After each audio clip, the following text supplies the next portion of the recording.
Good evening, everybody. Hope everybody's having a nice summer evening.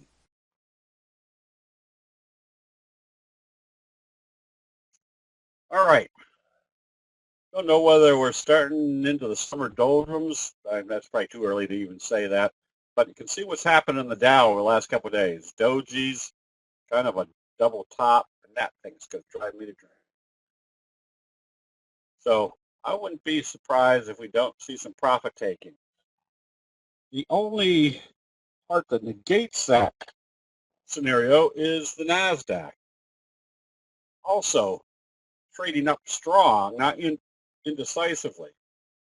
So that combination usually uh, creates a scenario that they're not backing off. The trend will usually remain in progress until we see sell signals confirmed in all the indexes. So right now, all we can kind of analyze is that we're in a slow uptrend, which is good because that means there's a lot of stocks that are going to be um, still moving up based upon their individual chart patterns and knowing that the market isn't selling off with any great speed or any great resiliency. Nothing over in the futures area, but what we're watching is notice the wedge formation that's forming in the dollar. If they can break up through the 200-day moving average, there might be another big spike, and another big spike in the dollar. Thank you. Would also be an indication that they're that would be kind of the instigator of a sell-off in the market, because obviously if the dollar goes up, that means foreign countries are buying less. All right, the only thing that I'm looking at right now is shorting lean hogs, August lean hogs. You can see kind of the bearish J-hook pattern in progress. And we're also watching cotton. Notice how when it's gotten up here at this resistance level, starting to see indecision. So if they start selling us off, at least you have a trade back to the T-line area. But other than that, there's not a whole lot going on in any of the futures uh, charts. So um, with that, let's take a look at some of the ones that we are watching. This one, if you remember that our kicker signal is the strongest signal, and a flutter kicker signal is almost as strong, just has a flutter in between. And if you've got, can add the additional factors that we had a doji smack dab on the 50-day moving average, that if it opened positive, you know it was going to move positive, and if it moved positive, it gave us a flutter kicker signal.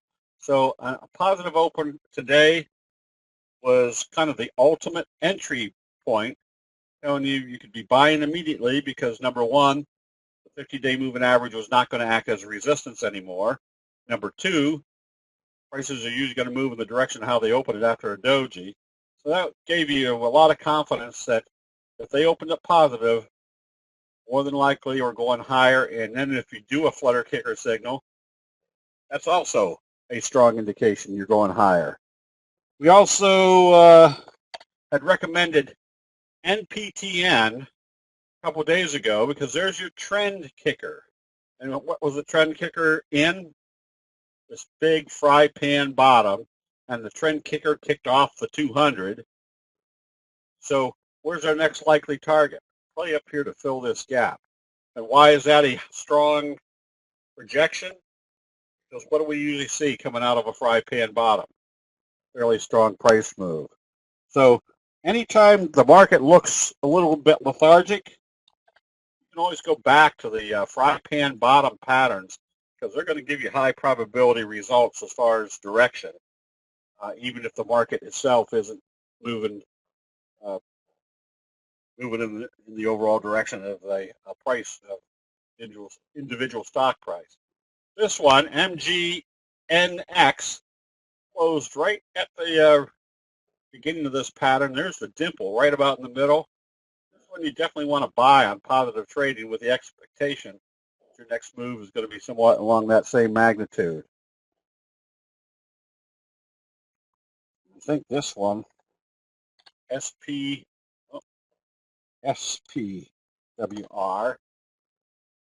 same scenario. Fry pan bottom, closed right here at the 50. If it opens positive tomorrow, what's it telling you? That the fry pan bottom is breaking out and the 50 is not acting as resistance. A positive open can be bought immediately. A lot of people I get a lot of emails saying, yeah, I see your patterns and I know everything is going in the right direction. I just can't pull the trigger to go in the trade. It's usually I'm in 2 or 3 days later after the trade has already been moving. So this is why we go back over and over and over and say, all right, what's the result of a fry pan bottom? And where's the highest probability breakout situation? In this case, above a 50-day moving average. So at some point in time, you've got to get yourself, or I say some point in time, there were times when I was first learning candlesticks and I would see the signal, I would see the reversal, and it just became so obvious to me.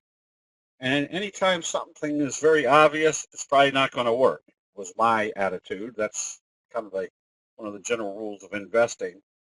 Well, then I had to realize that using candlestick charts, candlestick signals, we're looking at something that is still not obvious to probably 99% of all the investors out there in the world. They're not using the charts or the candlestick charts. So this is part of the process to kind of get your emotions out of the way. I tell people, all right, if you saw this and you saw this opening up positive tomorrow, I'm going to read. That keeps me from buying things like that. But you got to remember, CJ, that's why you want to learn the difference between your signals and your patterns. Remember, a fry pan bottom is usually going to get the biggest effect when your stochastics are in the overbought condition. So the last thing you want to do, not the last thing you want to do, the differentiation, the difference between buying a signal you buy when you're in the oversold area. A pattern is usually going to come into effect when you're already in the overbought condition. Remember, you're not buying stochastics. You're buying the pattern or the signal that tells you through 400 years of analysis from the Japanese rice traders what human nature usually does. So don't get caught up on, I don't want to buy because my stochastics are in the overbought area. I want to buy because that's usually where a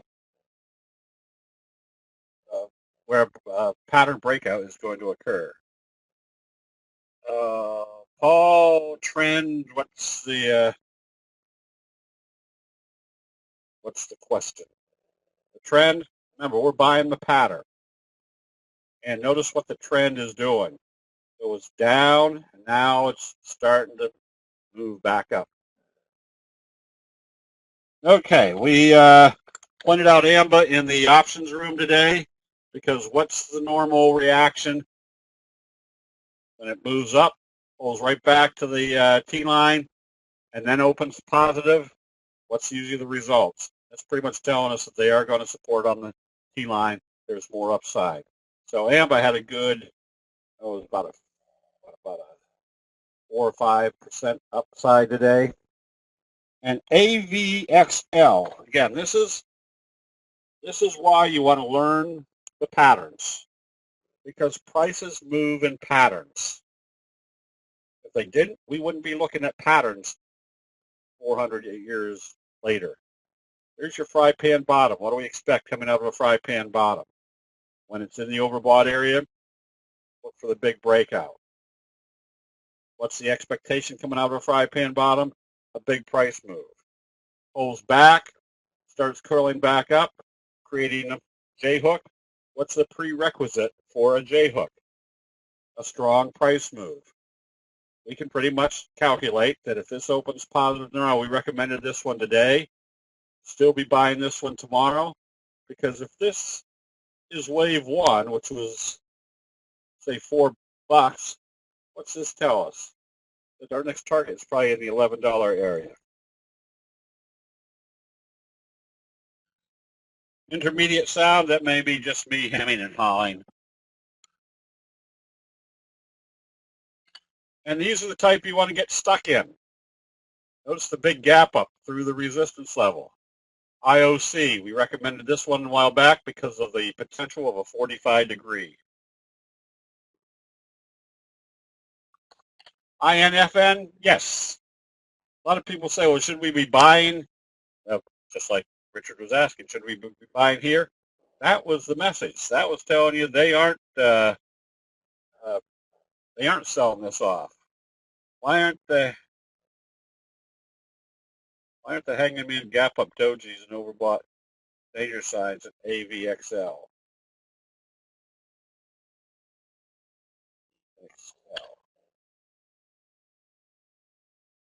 Up here? Well, that did tell you what was happening. It was time to take profits. So you're taking profits up here. If you see a doji in the overbought condition, what's our simple rule? It's going to move in the direction of how they open it the next day. So if they open it lower, what should you be doing? Taking profits. Where do you think the next likely target is going to be? Back here to the T-line. What's our simple rule of the T-line? The further away you move from the T-line, the higher the probability it's going to come back and test it. Oh, at the 50. No, where were your stochastics? Your stochastics were, you're coming out of a fry pan bottom. What do you expect coming out of the fry pan bottom? A strong price move. Where do you expect that strong price move to occur? Again, when your stochastics are in the overbought area. So remember, a signal is a signal if it's occurring in the right condition of the market. But if you're coming out of a fry pan bottom, what's that pattern telling you? Telling you there's probably going to be a strong price move. Yeah, this might have been a hanging man. Had it opened lower the next day, you might think they were going to bring it back to test the T-line. But that was just the beginning of your breakout. So don't get caught up on the signals as being your major portion of your analysis when you have a pattern that you can identify. Would you have sold AVXL on the second red candle when it closed through the T-line? No, I would have probably been selling somewhere in here. Because, again, number one, how far away are we from the T-line? Number two, where did it open after a doji? If it opened lower, where was the next target? Down here. I would have already been out with the expectation it was coming back to this level. Would I have sold? Yep. I would have already been out of it by then. Again, if you're reading in, especially in high profit candlestick patterns, there's about, just read the simple rules. If you see a doji in the overbought condition, what's the simple rule of the doji? If it opens lower the next day, you want to be taking profits. What does the doji tell you? You're in the overbought condition at the end of a big uptrend, there's indecision. Should you get out when a doji appears at the top? You can. But I would rather wait for the confirmation. When it opened lower the next day, I would rather, because for all we know, they could gap it up the next day and continue higher. Simple rule, if it opens lower, close out the position. If you see the doji up here, get ready. Or the worst case scenario, if you bought down here on the breakout and now you have a 60% profit, people are happier than pigs in doo-doo to have a 10% gain annually. You've got a trade that's got a 60% profit. You see a doji up here, what's the worst case scenario? Take off half the position on the close. If it continues higher, still making money in a high risk situation. If it opens lower the next day, you close it out, and you can at least rationalize when you go to bed, I got most of that trade.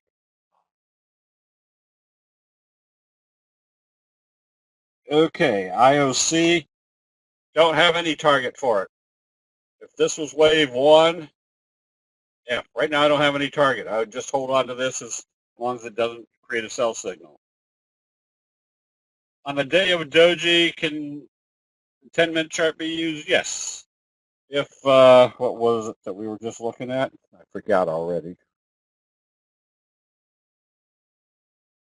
Oh, AVXL.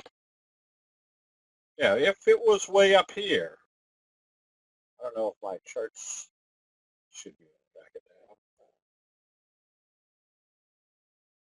Guessing this was it. If this was that day, which it looks like it was,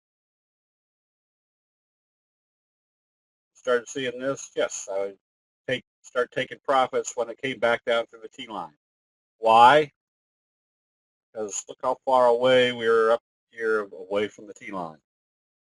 So the fact that we're that far away from the T line should be one warning that it might be time to start looking for profit taking.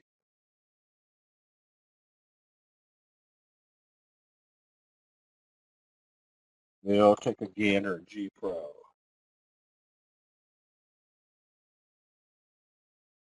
Yeah, same suspicion here. It moved all the way up here. Look how far away you are from the T line relative to any of the other trading. That's where you flip to your 10-minute chart. Oh, we got ZAG. As a matter of fact, ZAG is the next one. And where did this break out? There was your best friend signal that took you up through the 50 and through this level. So what can you analyze here? You got kind of a fry pan bottom. You got your best friend signal. And look where your stochastics were when this all started to occur coming out of the fry pan bottom. You're already up here in the overbought area. Just because you're in the overbought area doesn't mean it won't stay overbought for the next 3 weeks. Just because you're in the oversold area doesn't mean it's not going to stay oversold for the next 3 weeks. How do you choose between two stocks when both are in the fry pan bottom or in the J hook, or one in the fry pan bottom, the other J hook? Just based on JS, I can only put on 10 positions. If I was looking at 2 that were very strong,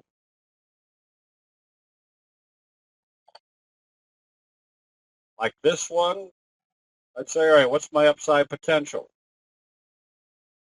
4 points, let's say $11, about a 50% return. Or do I buy something like this where my upside potential, even if it has a strong move up here, maybe a 20% return? I might go with the 50% return.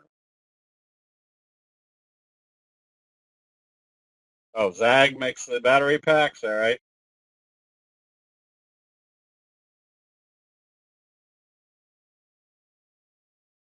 All right, a few more that we are in. MLNX, kind of a fry pan bottom, but notice where this bottomed out. That was a bearish flutter kicker signal. Told me if they open this lower, start shorting it. But the next day, what did they do? They did a bullish Harami doji. What did that tell me? Probably the selling had stopped. This is a perfect case where if I was ready to buy, even if I bought on this day, I was back out on this day because we're back below the T line. What did that tell us about our trend? Well, if you took the trend right to there. It tells us we're not moving in the right direction. It wasn't until this one. What did that tell us? Right back smack dab on the moving averages. And the reason I say the moving averages, because what do you think every money manager in the world is watching? They're watching the 50 and the 200-day moving average. We can see exactly what their decisions are being made when they get to a moving average. They're buying again. They bought right here off the moving average. They're buying again. And if you took the moving averages out, you pretty much have a double bottom. And they broke out through this level. You can be buying. And how long do you hold on to this one? Until you see a sell signal and a close below the T line. CLF, there's your fry pan bottom. There's your breakout. Where did your breakout occur? Right about in here, where were your stochastics, almost in the overbought area. And remember what happens. A J-hook pattern doesn't necessarily mean a pullback. It can move sideways, waiting for the T-line to catch up. And IRWD is also coming out of a fry pan bottom. And now this is one of the common occurrences. Say this is not one of the, it's kind of a common occurrence that when you see a fry pan bottom and they start selling it off, you don't get rid of it because the fry pan bottom was setting up. Usually you'll see a whipsaw action. I say usually. Sometimes you see a whipsaw action. I'd still be a buyer of this one on positive trading tomorrow because then you'd have your doji sandwich breakout coming out of a fry pan bottom whipsaw action. So these are all things that you want to keep an eye on because, again, if on anything else, people say, well, don't fundamentals, aren't they more important? People don't buy, no, I shouldn't say that. People make their decisions based upon their perception of fundamentals. And we, with candlestick signals, just have a graphic depiction of what's happening on those decisions.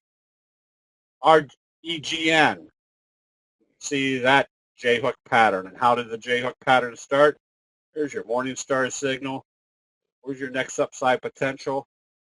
Oh, you're along this trajectory, which takes you right up smack dab to the 200-day moving average.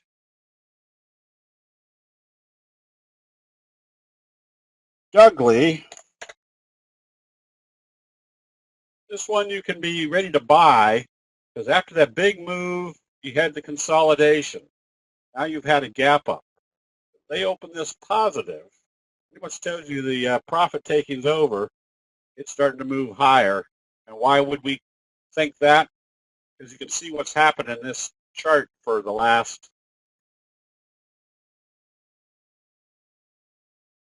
ever since over here, which was 1, 2, 3, 4, 5 months. It's just done nothing. Now all of a sudden there's new life in it. And so when you see something like that, or another one that's a little bit more concise, here's LEDS. Lots of indecisive trading. There's your slow curve breakout. There's your pullback right to the T-line. And what it kind of tells today, right at the T-line, there's bullish Harami. You can start buying this one. If I was buying this one just to be safe, I'd put a buy stop above today's high. Because if they come up through there, what's it telling us? The selling has stopped. They're supporting on the T-line, and now they're starting to come back up. And with the magnitude that we might not have to wait 3 weeks, 4 weeks for it to move up 50%. It might do that in 2 or 3 days based upon the activity that's already occurred in this price action. XENT. Anytime you see kind of a fry pan bottom gap up, I would suspect there's going to be more upside. There's your first target. If it gets through that, there's your second target. So this one has the potential of moving up 25%. AMD had been holding the T-line. There's your left-right combo. It's kind of your slow curve. Where's your next target? I'd be anticipating that thing's enough to drive you to drink. I'd be anticipating it come back up and test this level, which would also give you a good 15, 20% upside. FDC. There's the bobble. And there's the breakout of this level. Another one you can be buying, especially on positive trading, telling you that they couldn't get back down through the T-line. Now they've had the bobble breakout. Is AMG a cradle pattern? No, a cradle pattern usually occurs at the bottom. This is more what I would consider a slow curve, fry pan bottom type pattern with it breaking out to the upside. Now CC, I'm bringing this one up just to illustrate, when you have a big reversal, that usually means there's going to be more upside. So another thing to keep in mind is the bigger the reversal or the bigger the signal, the higher the probability you're heading up. And notice where it's trading right now, practically right along this resistance level. So if it opens positive tomorrow, even though you're in an overbought condition, tells you you're probably breaking out to the upside. A bobble, yes, I'll get to the bobbles in this next one. STKL. A bobble is when you come up, there's our slow curve, there's our breakout. Where's the next target? The 200-day moving average. When it gets to the 200-day moving average, what do we see? There's our potential sell signal, a doji. They couldn't get through. Next day they open it lower. What's that tell you to do? Take your profits. Because we don't know whether they're going to come back down here. But we do have the capability of seeing that when they got back down to the T-line, what do we see? Buying. So if you close it out here, a high probability trade is if they come back up through the resistance level, you got a J-hook pattern, wave 3, and the bobble was when they came up here and hit the resistance level, that's where they started to bobble it. But we could see they weren't taking it back below the T-line. So a high probability trade setup. If you're buying down here or buying here on the breakout, watch to see what everybody else is watching at the 200. If it starts fading off, close it out. You can always buy it back on a high probability trade. But if it comes back up through the 200, what's our next target? Well, if this was 1.5 points, that means they could take this up to about the $7 range, which would be a good, figure this out, 35% upside. JD had kind of the same setup. Came up, failed, pulled back to the T-line, couldn't close. If this opens positive tomorrow, you can be buying immediately because you'd have your bobble, you see your fry pan bottom. If it breaks out, where do you think your next target is going to be? Up here at the 200. And anytime you get at a resistance level, like we can see here on TDOC, there's a resistance level right here. We did a Morningstar type signal. And notice what it told us, that they weren't really going to close back below the T-line.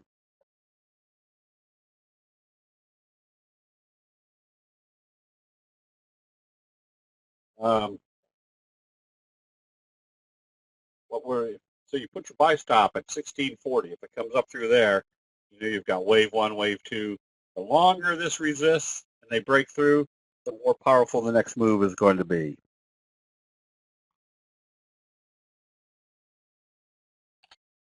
AP, LP, kind of the same scenario. Got a kind of a little scoop pattern.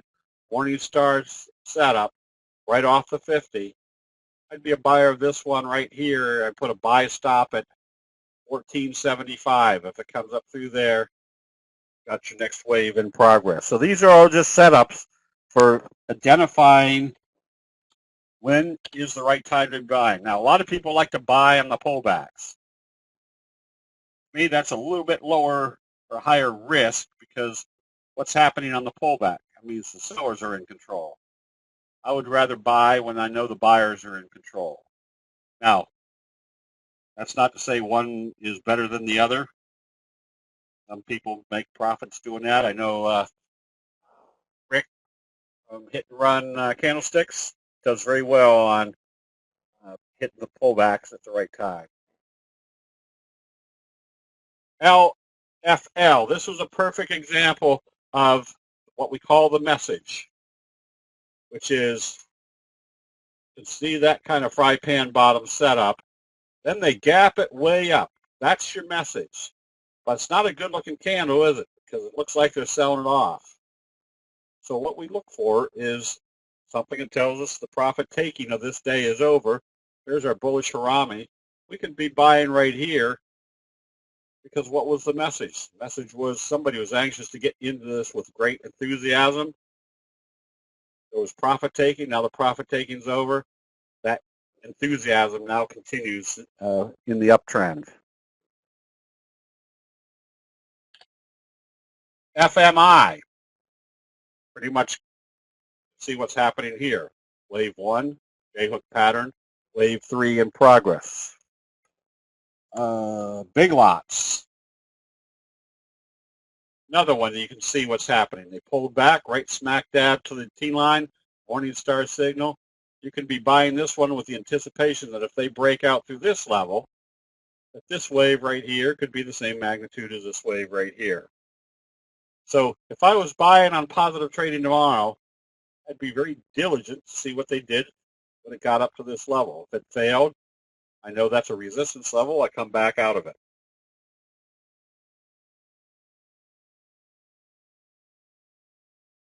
And SSI.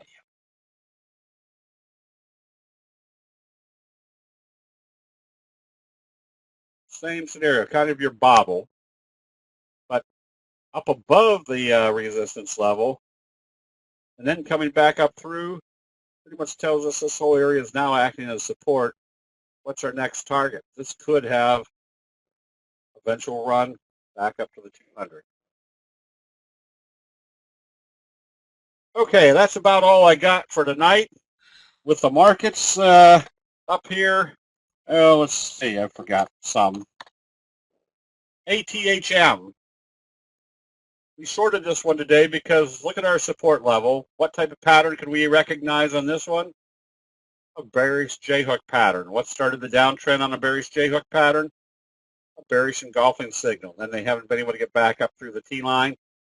This level right here told us if they couldn't hold this level, we're probably heading down for another wave like this one.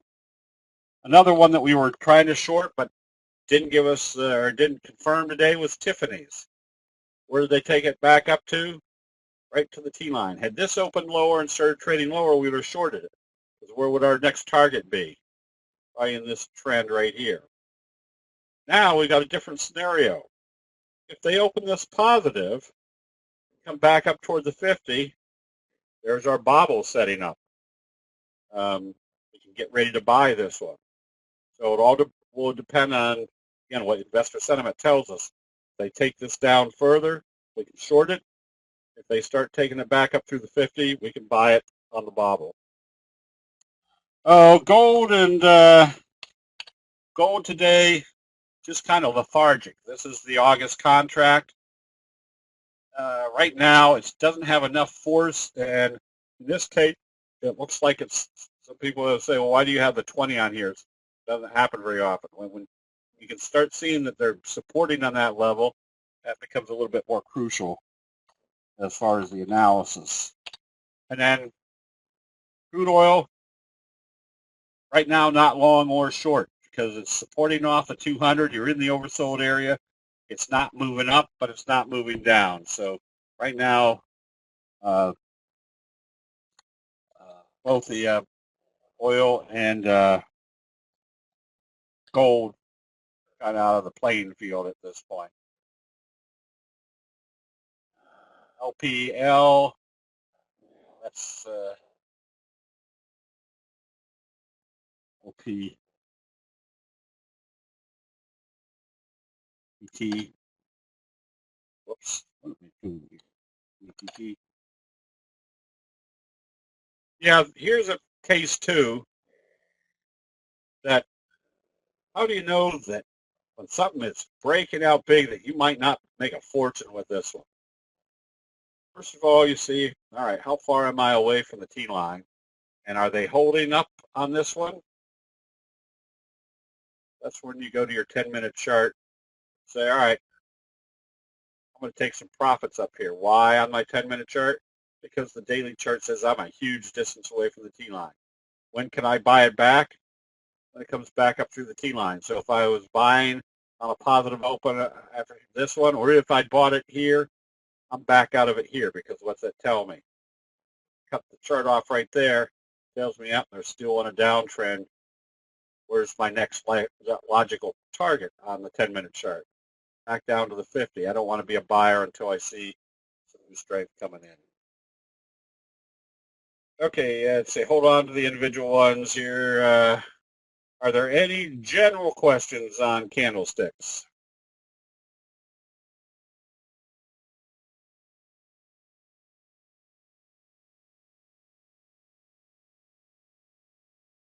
You seem to know Whiting was going to reverse.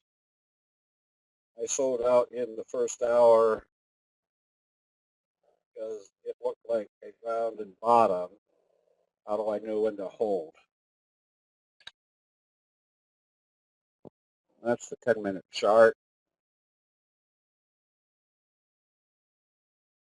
The thing that would have kept me in is, number one, was the kicker signal. This didn't look great right here, but your stochastics were starting to come up. So you already had a kicker signal. That's why I would usually wait to the end of the day. Now, Meg, the other side of this is if you looked at it, and let's say even on your 10-minute chart, it told you to get out, then watch to see what it does before. I would guess that probably at least 20, if not 25% of the time, there'll be times where I close out a position and then buy it back later that day because it's moved back in the direction we thought it was. So don't ever be, say, emotionally attached or detached or have an ego that says, oh, once I'm out, I'm staying out. Do what the chart tells you. There's a lot of times where I would close out a position, say, oh, they're taking it back up where I thought they were, get back in it. All back on the same philosophy that if this is a 10-point move and I only get 8 points of it, that's fine. Just as long as that when I was in for those 8 points, I knew with a high probability it was moving in the direction I thought it was. How tight do you place your stops with a market so toppy? Find a spot that would tell you that you shouldn't be in it anymore. Right now, I think this is still in an uptrend. But as a safety factor, I'd put my stop right here at the previous day's open. If there's enough strength for it to bring it back down through there, they're doing something, maybe setting up for a J hook. So just pick a spot that tells you they shouldn't be moving in that direction. It might be a little bit more exaggerated, but we're going on the basis of probabilities. The probabilities say we should be heading in this direction. So I'm willing to give up that amount of profitability because it should move back in that direction. When you see a sell signal at the top that stays above the T line, do you sell on the signal or when it goes below the T line? JS, it all depends on how far away you are from the T line. Trying to think of something that's been hugging T line.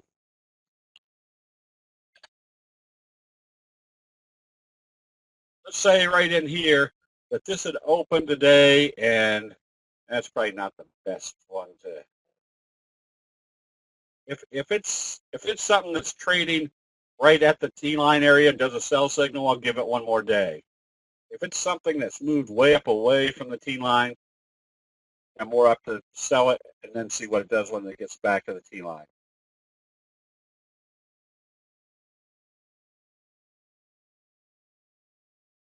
No, I don't buy options when stocks are moving in a sideways mode. Because the advantage we have with candlesticks. Now, this one to me is not in a sideways mode. This one's telling me I've got a J-hook pattern. So I might be buying right here. Now, in this case, I probably wouldn't be, but I'd probably be ready to buy this on a breakout through this little resistance level because that tells me the J-hook. So there are times, especially coming out of the slow curves. I'm trying to think what's slow curve. If I see a slow curve setting up and it's coming right up to a breakout level, yeah, I might buy the calls on that close or getting close to that close, because two things are going to happen the next day.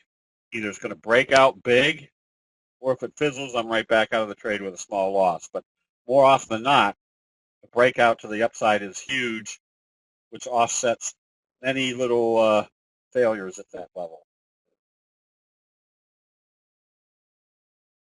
Okay, I guess with that, Jim, go ahead and do the double line.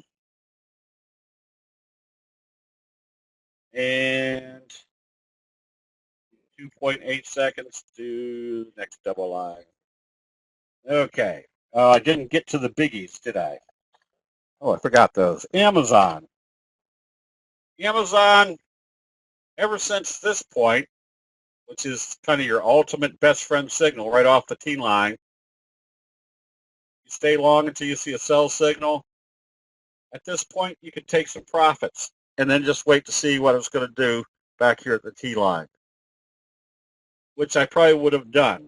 Now, more than likely, had I been buying right here, I wouldn't have been buying the stock. I'd have been buying the July calls. Then I see a sell signal with 2 days left to go to expiration. That's probably when I'll be taking profits, because what did that tell me about my probabilities? They were probably coming back in this direction over the next few days to test the T line. So close out the July calls. Now you can watch it, and if it comes up back up positive, and you've got the J-hook pattern, now you can start going after the August calls. Apple, also in a nice steady uptrend. This one I would just stay long. Ever since, there's your kind of your little bobble right here at the 50, pulled back, couldn't close below the T line. So even if I didn't trade this, I could trade this because I know exactly what should happen once they broke through the 50. We should be in an uptrend. Tesla, there's your kind of your methods rising. Notice when they took it up 1, 2, 3, 4 days, they couldn't close it back below the low or the open of this candle. Then they started taking it up. That told you the bears gave up. The bulls are back in. There should be more upside in Tesla. And Netflix got whacked today. Closed here, but last I saw was trading way down around 84 or so. So this is a perfect example of why you want to buy calls versus the stock. Because if you bought, say you were coming into it and you were buying the hundreds, I don't know what the price was, maybe. I don't even know what the price is like because I don't trade Netflix. But when it headed this way, instead of losing that big percentage, you lost whatever the call value was. IAG, just stay long. Nothing wrong with that one. Potash, you can stay long on this one, but obviously you watch to see what it does once it gets to the 200. ERII, this one you can be buying. You can see exactly what happened when it got to the 50. Gapped up through it and now using it as support. Data, kind of a little scoop. You can stay long on this one.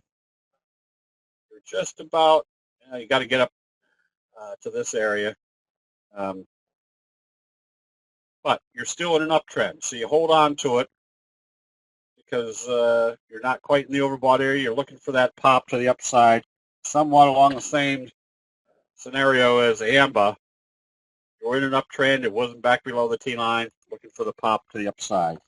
ENBL has gotten soggy. It has to open positive tomorrow to stay in it. Not only stay in it, but if it opens positive tomorrow, you can be a buyer because what do they tell you? They aren't going to close this one back below the T line. Weibo got some action in it today. Stay long on this one. YY, we bought calls on this one. If it breaks through the 50, after this, there's your kind of your slow curve. Breaks through the 50, it's got some good running room. There's a gap to fill up here, and there's a gap to fill up here. Micron, nothing exciting yet. If you're long, you stay long. If you're looking to buy, you wait for it to break out through this little downtrending channel. GBT, there's kind of your scoop pattern. You can buy this one on positive trading. Use the T-line as your stop, and then just be cognizant of the resistance at the 50. Labu, notice it pulled back, kind of doing the J-hook pattern. If you're a buyer, you definitely want to see it get through this level. If it gets through, obviously the biotechs are running strong. You stay with it until you see a sell signal. Could go as high as the 200-day moving average. For some reason, Orvo wasn't coming up. MRNS got kind of that fry pan bottom. It definitely want to see this open positive tomorrow to stay in it. If it opens lower, more than likely they're bringing it back at least to the T line. Cuervo, still acting well. Kind of a doji sandwich, breaking out through this level. You stay long, wave 1, wave 2, you're in wave 3. Let's see, IONS, another scoop type pattern. Buy this on positive trading tomorrow, your doji sandwich breakout. LRCX, another one that can be bought. Notice where you are. You're right here at the resistance level.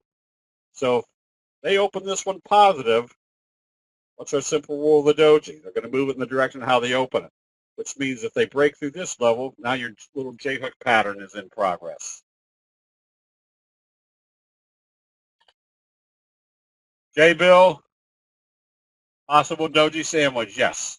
However, look how they got to this level. This is something you always kind of keep in mind.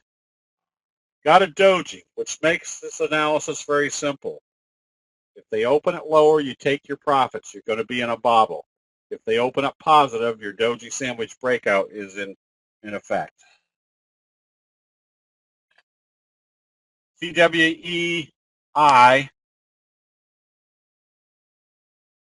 just stay long. Nothing wildly exciting, just a steady uptrend. CCXI. This one you get ready to buy, especially if it comes back up through the 200.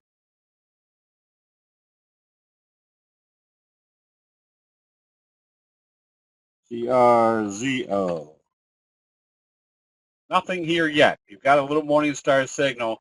If I was going to be buying this one, I'd probably want to be buying it at 37.75, knowing that it broke out through the upper channel.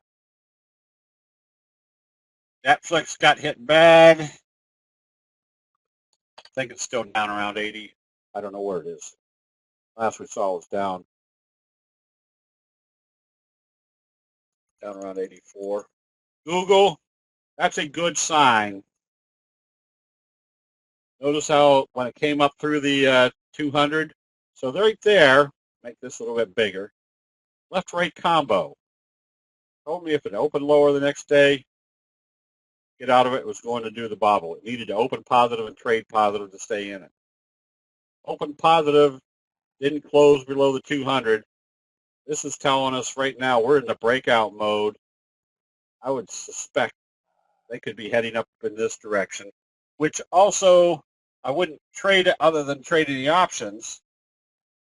But as long as Google keeps moving positive, that means the whole market sentiment is staying positive. Scotty, you stay with this one. Needed to break out, which was kind of doing today. NetEase, another one where you just stay long as it stays above the T line. Coach,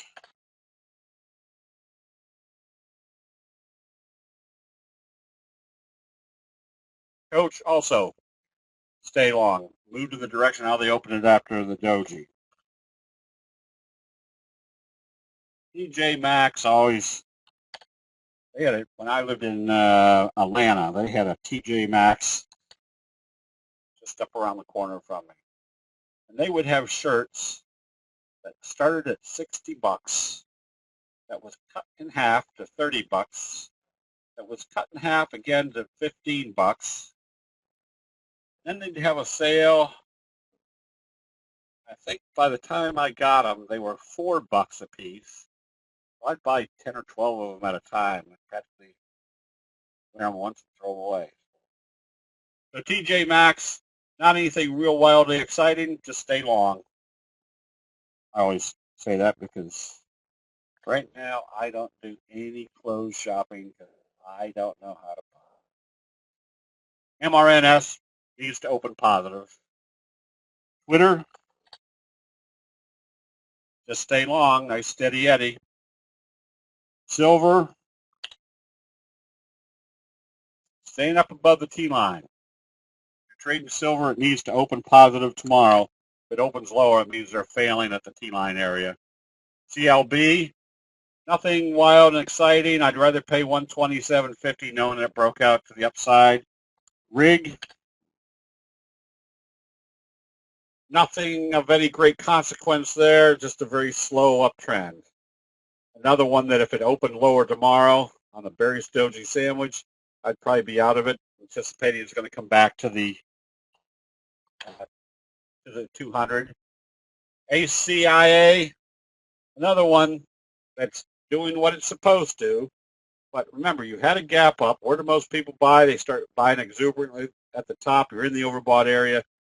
I'd put my stop right about here, because if they were able to come back down through that level tomorrow, that means the sellers are now in control. Okay, we'll do that. And gold, this one you should be out of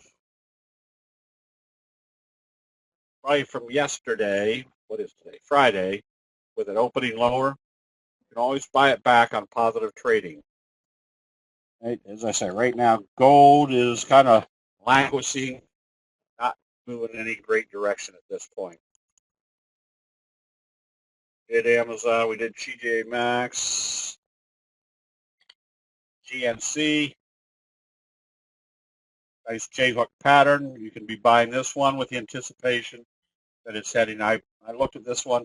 Your upside potential isn't quite 10% to the 200, but it's still a good-looking chart. Western Digital, we're waiting for this to get back up above the 200 because that would be your bobble breakout. And IRM should be out of this one. Should have been out of it on Friday. There was your dark cloud. There was your heading for the T-line. There was the T-line telling you there wasn't any more support. It could be coming back down to the bottom of the trend channel. Philip Morris. Nothing wildly exciting about this one. Wouldn't trade it, but if you like it for long term, you can still hold this one. ATW, bullish engulfing right off the 50. You can be buying this one, but again, your trajectory is still going to be this kind of steady eddy, not very, very fast. MCC, ever since the big breakout, you're in the 45 degree. All you can do is stay long on this as long as it doesn't close below the T line. MBI, same scenario, just stay long. VEEV started coming back up again. I'd be buying this one. That's a good little J-hook pattern. Kind of a slow curve, a little bit junky, kind of a fry pan bottom. But I wouldn't be afraid to be buying this one with the anticipation that it could come back up into this trajectory, which would bring you up in here somewhere. So that'd be a decent rate of return. Stamps, nothing here. If you're short, you stay short. If you're short, you use today's high as your stop. It shouldn't come back up through there after 3 dojis. Babcock and Wilcox. Very slow uptrend. Now, the problem with a slow uptrend is you definitely have your stop back down here, because the longer it takes for them to move it up, the higher the probability they can slam it one more time. So first of all, your target was to see whether it was going to get up through the T-line, which it's doing, but then just have a safety stop down here, so because they aren't coming back with any great resiliency at this point. SDRL, nothing. I wouldn't be long or short this one. No direction. Macy's, another one that's got a slow uptrend, and it's very slow. If you like Macy's, you stay with it. I just wouldn't trade it. There's not enough movement in it. BMW. Stay long. You're in the overbought area with a little gap up doji. Put your stop at yesterday's close. It shouldn't come back down through that level. The NASDAQ 100. Stay long. What you don't want to see now up here in the overbought area is coming back down through that level. That would tell you they're starting to sell things off, which would kind of confirm with that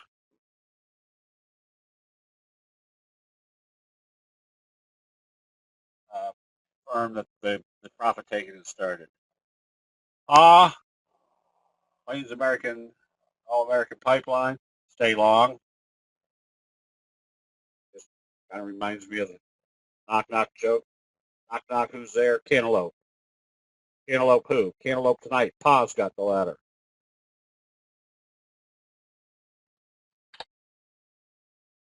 And SM, just stay long. Use the 50/200 as your stop.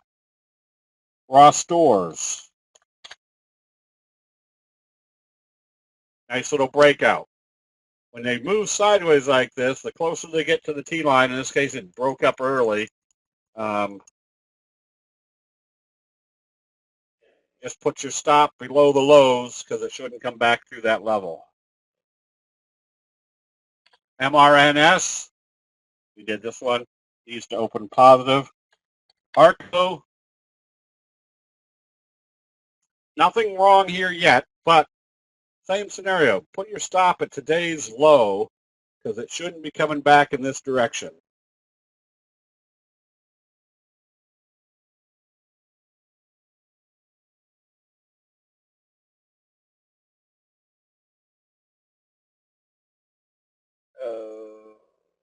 INSEE. Nothing here yet either. You've got kind of a wedge. I would rather pay 16 for it, knowing it broke to the upside. And BG, stay long. Just have your stop at the T-line.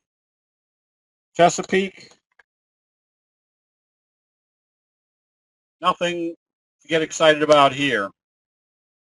Got the fry pan bottom, but it's not. It's more, I would say, you're in those wedge formation. At this point, you're not going to see any real activity until it does get up above the 200. And two, you can stay long on this one just because it's not selling off, and I'm pretty sure it pays about an 8.8% dividend yield. So as long as you're trading it based on the dividend yield, you're all right. Or you're holding it based on the dividend yield. CVGI, you're still stuck in this downtrending channel. If you're long, it has to open positive tomorrow. If you're looking to go long, I'd rather pay $5 for it, knowing that it broke out to the upside.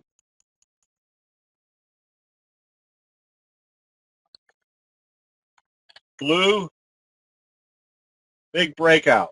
Here is a perfect example of when they've moved big to a resistance level, flip to your 10-minute chart, see whether they're going to get through. The worst case scenario is you take your profits, and then you put a buy stop just above it. If it comes back up through, they're not stopping there. 5 stocks ago. Oh, Johnny, that was a long time ago. After uptrend, that high off the T line means it's coming down. The only one I can remember with clear illustration is AVAI or AVXL. How would I AVAI? Yeah, when you see a doji that far away from the T line in the overbought area, get ready to start taking some profits on weakness. Doug, if I'm putting 10 equal dollar amounts, I might have 9 stock positions, and then one of those units, let's say I had a $100,000 account, I'd have 9 $10,000 positions. Then I might have $10,000 to go into options, and I might have 3 option trades, $3,000 a piece in each one of those.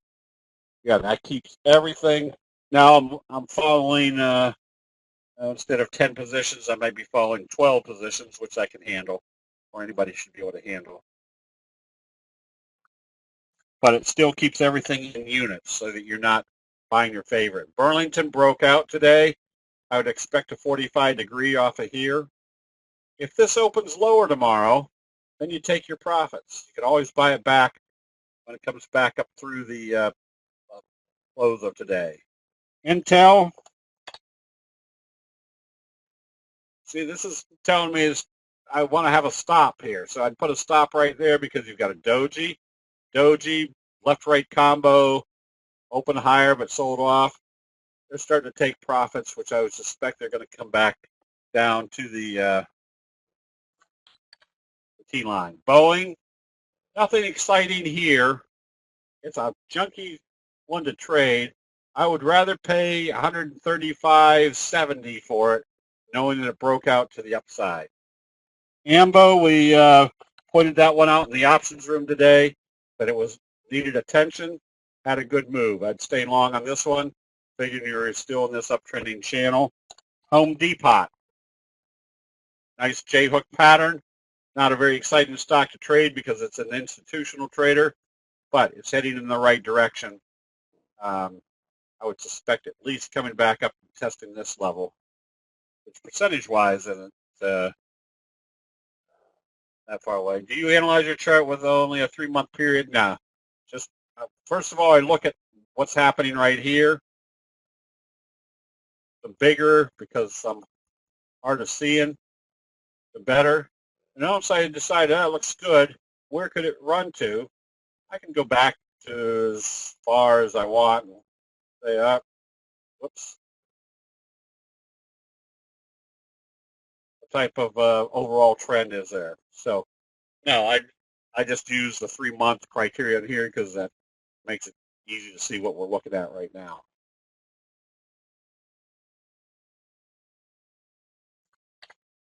And LTXB, I would just stay long. If it opens lower, now you've got the possibility of coming back to test the T-line, which is not uncommon because you can see where the resistance level is. Remember, when they break through resistance, they usually come back to see if it's going to test it as support. No, it's the amount of money that I would put into that position. Okay, which would be maximum loss. Oh, that's right. All right, so right now we're getting a little bit iffy up here. Nothing yet to tell us it's reversed, but we're in the overbought area, getting a little bit indecisive in the Dow. But our rule of thumb is we stay long until we see a confirmed sell signal. If we woke up tomorrow and saw that the pre-market futures on the Dow were off 60, I would say we were coming back to test this level. The only thing that's not confirming the sell-off is the fact that the NASDAQ still moved up pretty strong today.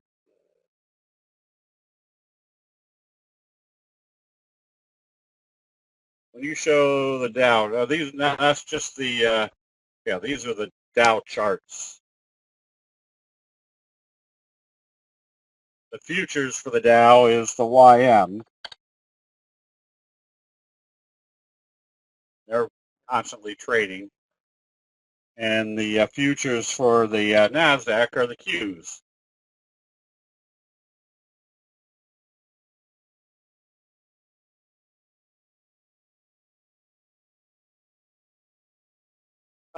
The question is, when I say something needs attention, it usually means it's setting up one way or the other.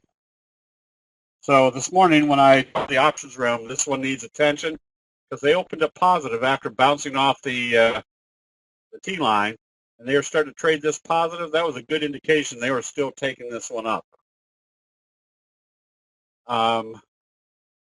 In the same scenario, so there'll be times when we say you can be buying XYZ. There's other ones that you can see that it's that things are moving in the right direction. So you have to make a decision of whether it's time to buy for you, or if that's the type of position you want to get in. So, do you ever use the ETFs to make a market call? No, don't really have to because the markets will tell us what they're doing. AMBA. Oh, that's what we're looking at. Yeah, I would, but I'd look at it on the basis that it's going to be a steady uptrend versus a breakout. So you can still buy options on this one and might say, all right, I'm going to buy the 60s for August. Just kind of look for a steady uptrend. Okay, I guess that's about it. I'm supposed to announce that the spaces at the lake are all filled, but we're still getting a lot of interest. I may have to do another one, maybe here in the Pittsburgh area in September or early October. So if you're still interested in a private training session, email me. We'll figure out whether we need to put another one together. So with that, everybody have a good evening. We will see you bright and early in the chat rooms tomorrow.